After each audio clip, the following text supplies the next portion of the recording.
You're listening to the Healing Mirror podcast, Non-Dual Reflections with Soraya Saraswati. I have with me Sailor Bob Adamson, and Bob is a non-duality teacher who currently lives in Deep Dean, Melbourne, Australia. Bob was a seeker for many years, but he spent 12 months in India with Nisargadatta Maharaj. Nisargadatta was a humble man who simply woke up to his true being. He went on to share the truth with thousands of people who visited him from the West as well as many Indians. And Bob will share briefly that when he woke up, it happened very quickly, and he has remained awake since. We'll be talking a little bit about maintaining clarity. Bob's developed his own system now of intelligent inquiry, and many seekers have stopped seeking and seen the truth in his presence. He offers 3 weekly sessions in his home where anyone's welcome to come for an inquiry session, and that's like a group Satsang. There have been many books compiled of his work that support people to remain awake, because clarity after waking up to the truth is sometimes a tricky thing. Terry and I met Bob a number of years ago now, and we've become very good friends. Bob's a wonderful guy with a great sense of humour, and it's my absolute pleasure to have him here with us today. So, welcome, Bob. Thank you. It's lovely to have you here. It's great to see you again and be with you. So, I wanted to just ask you, Bob, what was it like for you? Had you travelled to India before you went to meet Nisargadatta, or was that your first time in India? No, I'd been previously. I was following Swami Muktananda for quite a number of years. And I would actually, when I went to Nisargadatta, I was in Muktananda's ashram. I'd been there for some time, and I wouldn't see any other guru. I was loyal to the guru. But people offered me to go there. Morris Friedman was taking people to see Nisargadatta at the time. He's the one that transcribed the book, I Am That. But I didn't want to go, and I didn't want to read the book. It had been offered to me many times. But one day I was in a bookshop in Bombay, or it's Mumbai now, I think it is, and looking for a book, and I could generally pick up a book and read a couple of pages, and it would ring a bell with me or resonate, but a lot of times when it didn't resonate, I wouldn't take any more notice. Well, I couldn't find any books there that I was resonating, and I was walking out of the shop, and the fellow behind the counter said to me, "This is the book you got to read," and it was I Am That. And there again, being open, I said, "Well, this is too much of a coincidence. I've been offered this many times and I knocked it back. I'm maybe refusing something that shouldn't be refused." So I opened it and read a couple of pages, and it rang a bell. His address was in the front, and I went around straight away to see him. But it was the middle of the day, and he said, had a little boy there who was translating at the time. He said, "Come back tomorrow." And I went back tomorrow and heard what he was saying, and I'd heard it many times before. When you are not the body, you are not the mind. Muktananda telling me that all the time, and others I'd read and heard about it. But this time, I don't know what it was, but something about the way he said it or whatever it was, it resonated. And I heard it and I said, yes, I'll never be caught in the mind again. And I walked out the door, and naturally I was, but it wasn't the same. I'd seen the truth of it and came up, hang on a minute, you should see that it's not real. Have another look. I looked back again and couldn't find anything solid or substantial there. And that gradually grew over the years. The seeing or awakening to it was the same, but opening up to it and clarity that came with it, the old habit patterns would keep returning. But that's all they were, habit patterns. And recognising that, habits can be broken. And they were, and still are.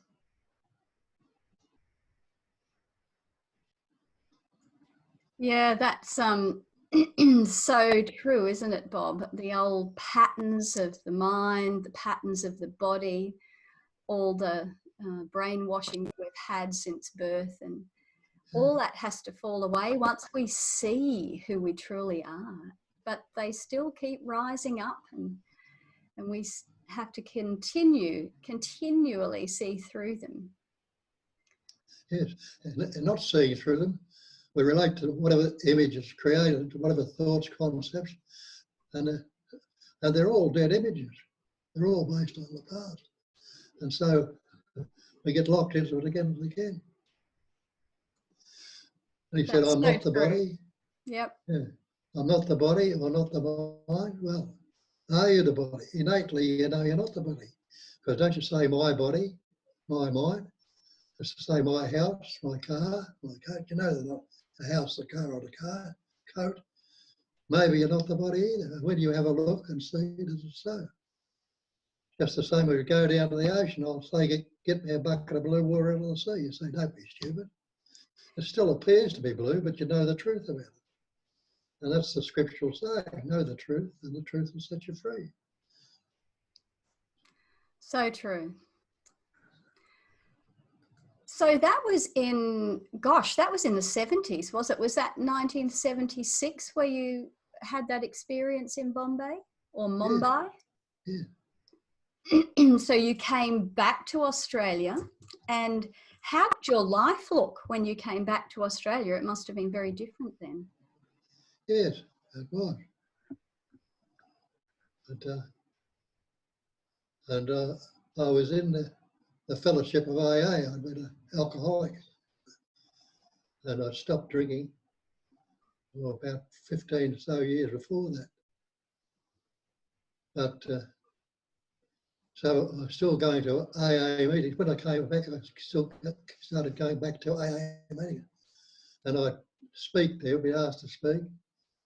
And people would come up to me afterwards and say, I like what you've got and I want what you have. And give me the opportunity to open up and say something. And so I was only talking to druggies and alkies all at that time. So they would bring some of their friends around and introduce me as Sailor Bob, because that was the name I was known in an AA. They do an anonymous fellowship, and they don't use their surnames. There was what was it? Mandangatang Bob, Geordie Bob, Brighton Bob, Big Bob. And me being a seaman, I got Sailor Bob. So the name stuck ever since. It's not some mystical name or it's not Sailor Bob Maharaj. No, certainly not. So Bob, that's interesting, because I've met many teachers and also seekers and people who have actually seen through the illusion, who once upon a time, or as AA says, if once an alcoholic, you're always an alcoholic. But very often people who have woken up once upon a time were dependent either on drugs or alcohol. I've often thought that the alcohol and drugs were like self-medications because they weren't satisfied with the illusion that they'd been fed all their lives. and there was a struggle with a lack of coherence with the world as it's dished up to us. What do you feel about that, Bob? Yeah, well, if I didn't set out to be an alcoholic, or none of us ever do, but it happened that way. And if it hadn't happened that way, I wouldn't be sitting here talking to you today. And I wouldn't have been in Nisargadatta or anywhere else. It's the fellowship that turned me around. And if it hadn't been an alcoholic, I wouldn't have needed to go to the fellowship, but I got there. And it was I wasn't too willing to go to it at the start, you know, but it got so point of such desperation. I had to go somewhere. And I'd heard of it years before. I'd heard of alcoholics years before, but wouldn't have a bar of it. But when I, again, started to follow what life was pointing to, it made me go and look at things, and it had to be there. I could see that now. Or it was that way, and it is that way. If I hadn't had that drinking problem, as I say, I probably wouldn't be sitting here now. That's for sure. We're stubborn, aren't we? Yep. We're so stubborn.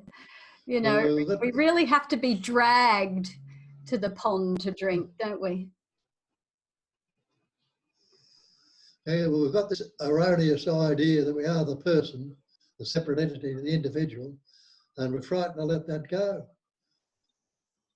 Yeah. Well, another word for awakeness is awareness. Are you unaware right now? No, you're not. So you must be aware. So you're already awake. We're already awake. We're already aware. Yeah. It seems slippery, though. Yeah. Instead of being basically awake and aware, we're related again to the person, the conceptual idea we've got this person. Where did person come from? Persona, the mask. Just means we've got a conceptual mask about ourselves, which we've learned through words, and take ourselves to be that. When you wake up and see you can't be the body or the mind, you must be that life essence itself, which formed the body, forms this manifestation. As Christ says, I am the way, I am the truth, I am the life. People thought he was talking about himself. He wasn't. He was talking about the sense of presence that expresses through the mind as the thought I am.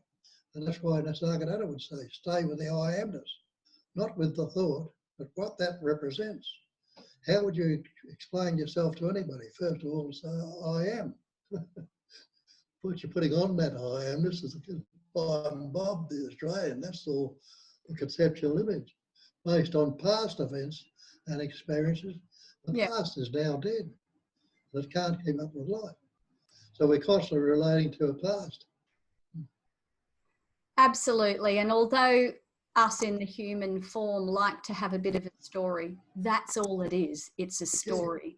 And it's a story, it's the stories we tell ourselves that hold us stuck. And there's so many different stories. And if we relate to those as truth, that's where we'll be, stuck in a story of who I am. And I totally agree with you. The I am is all that's needed. We don't need all the extras that we put after that. Sure. So, Bob, I know that you've developed your own system to help people, and you do individual sessions as well with people. With the system you've developed, is how did that come to you? And I imagine it came to you through your own experience, or the experience that happened there and the clarity that occurred there. And then you developed that through working with people. But if you could elaborate on that, that would be wonderful and very helpful, I'm sure, to the listeners. Well, when you look at it and investigate, you see everything is spontaneous. It goes through the illusion of time even. Time is a mental concept. And when you read things in different scriptures, like Buddhism, for instance, says the great perfection is non-conceptual awareness. Well, what are you going to do? You're going to realise all these concepts are words which we've learned. And we weren't born with any words. The words have been picked up along the way. We learned them from our parents. Then our schools reinforce them. But when you understand that, you see the word's not the real. Take the word water. Can you drink it? Can you swim in it? Can you drown it? You can't. The word fire doesn't burn your mouth. So the word is not the thing. So where does that leave you? Back spontaneously present and aware. You're already that, without putting the concepts on or labels. Yeah. It brings us back to the title of Nisargadatta's book, I Am That, Yes, which I've got just over there in the bookshelf, actually. It's brilliant. It jumped off the shelf at me too. Yeah, it does. It does. And the recognition is there also, isn't it? Yeah. Yeah. That's recognising. It's breaking it down. And the Buddha called it a cognising emptiness. And we think that we are cognising emptiness. We're not. It's that essence of self that's cognising. And he made the statement then that emptiness is form. And the form can be nothing other than emptiness. So you and I are forms. We're nothing but the emptiness. The life essence is the spirit, is the truth, is what you actually are. What we all are, that truth. I am the way, I am the truth, I am the life. I'm everything, I'm nothing, I'm all of that. Yes, exactly. That's great. It makes non-duality very simple. But we start to question it and make concepts about it. It's going to take time and all the rest of it. When I awaken, when I get it. It's, you know, I hear that a lot. One day I'll be enlightened. Why not now? That's right. That's what I say. Start from the fact that you already are that. Yes, yeah. And that's the fact. You can't negate your beingness. You can't say, I am not. No. But then you can add all sorts of concepts. Oh, I'm not good enough, or I'm fearful, or I'm anxious, nobody loves me. And all these concepts on, which we lose sight of the truth. And the scriptural saying again is, know the truth. The truth will set you free, not the beliefs that we've taken up and believed in. Mm. You are already that. Yeah. And it's so simple, but I find it's the simple things that we usually miss. And what I find when I'm working with people, and I'm sure you'd find the same, because the human dilemma is the same for all, is once people, they go, I get it, I understand. Oh, that's so simple. But then there's the continuity of, again, clearing, seeing the patterns as they re-emerge. And it's that re-emergence of the patterns that we all need the pointers and the reminders of again and again and again. Yeah. And that's right. With the coming back of it, we just say, I saw through it this way, but then it came back. If you saw through it and you saw the falseness of it, how can it ever come back? Only the habitual concept has come up. Instead of questioning it again, you've gone back into the old habit. Forget the habit, drop it. You can only ever be that. I love that. And I think that's a real Australianism, actually, Bob, because I use the same words. Just drop it. And a lot of people that'll be listening to this podcast will be from Europe and the UK and some Americans, but with our Australian accents and some of our Australianisms, it really, you know, the patterns of Australians are a little bit different. So it just gives a slightly different colour to, just as the sky is not blue, but we see it as blue. Yes. It appears to be. And the whole manifestation, as they say, is Maya or illusion. And it's a phenomenal manifestation. Wonderful. Your definition of phenomenal is that which appears to be. So it's all appearing. I'm appearing, you're appearing, we're that totality. Appearing is something other. And the great thing is we can enjoy all of it. There's nothing wrong with anything. You know, it can all be enjoyed as long as we don't identify with it completely. Yeah. Yes, that was a saying that I've been saying for a long time, and there was a book written about it. What's wrong with right now if you don't think about it? Actually, that's one of your sayings that you've written in your book, which I really like. There's nothing wrong with anything until you think about it. Yeah. And it's so true. The mind wants to put all the extras on constantly. And Nisargadatta puts it, nothing can trouble you except in your own imagination. That's a beautiful. If you realise all the bothers and troubles we've had, nothing can trouble you except in your own imagination. And what an imagination. Break that word imagination. I say, and break that word imagination down to imagine. Yeah. And that's all we're doing. We're making conceptual images and taking them to be real. When you investigate them, the image is not real. Look in a mirror, what do you see in a mirror? Images or reflections. You can't go up and grab a reflection out of the mirror or an image out of it. You can't say they're not there. But you can't say they are there because you can't grab it. The same with this. It appears, but the reality of it is that one essence, the life itself. And you and I and everything else is life. Take that life out of your body, you've got a corpse. Corpse has got eyes, ears, heart, lungs, all the organs. But what good are they without the life essence? Just like a computer, got all that wondrous information in it. But what can you get out of it if the power's not turned on? You can punch those keys forever and run those mouths. What can we get out of this if that life is not there? So what must you be? You're not the body, you're not the mind, these expressive suit, you must be the life itself. Yep. And the target says there's no need. We're just animated bodies. Animated bodies.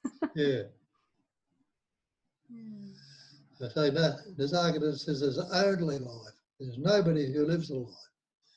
So that is what we are. You are that life. I am that life. Separate it if you can. You and I and everything else is the oneness, non-dual. It's actually, you know, when you really get that and you're just sitting and you get it, it's such an awesome experience when you feel the life force just all around you, as far as you can see, through this physical body. And it's just one thing going on. I think once we've experienced that, to limit ourselves back to this, you know, inside this skin, is just not good enough. Yes, that's what I say. That's beautiful, you know. You see it all around you. Instead of leaving it separate anymore, you take it in, you know. Embrace it. Beautiful. Yep. Well, it's just been wonderful catching up again, Bob. Yes. And Great to see you. So what nights in Melbourne, for anyone that may be listening in Melbourne, Australia, can people come and enjoy your company as I have? We'll have meetings Tuesday and Thursday night at 7:30 and Sunday morning at 10 a.m. You also do individual sessions, don't you, Bob? Yes, yeah. Wonderful. Yeah. And I will be putting your website details and a link to some of your books as well on this podcast. So you can find Sailor Bob at www.sailorbob.com. No, SailorBobAdamson.com. And I'll put a link to some of the books in the blog that will go with this podcast. And it's been great talking to you. And I'll also put our talk with Kat together with this from our last meeting. Kat is Sailor Bob's partner in life and the sharing of the non-dual teaching in Melbourne as well. It's always wonderful to have a partner that we can share with. Thanks, Bob. Namaste. Thank you, Soraya. And Kat, it's been a pleasure to know you over the years as well, and your love and your wonderful support for Bob and your coming to clarity as well. Would you like to share something, Kat? Well, yeah, it's been an honor and pleasure knowing you and Terry as well.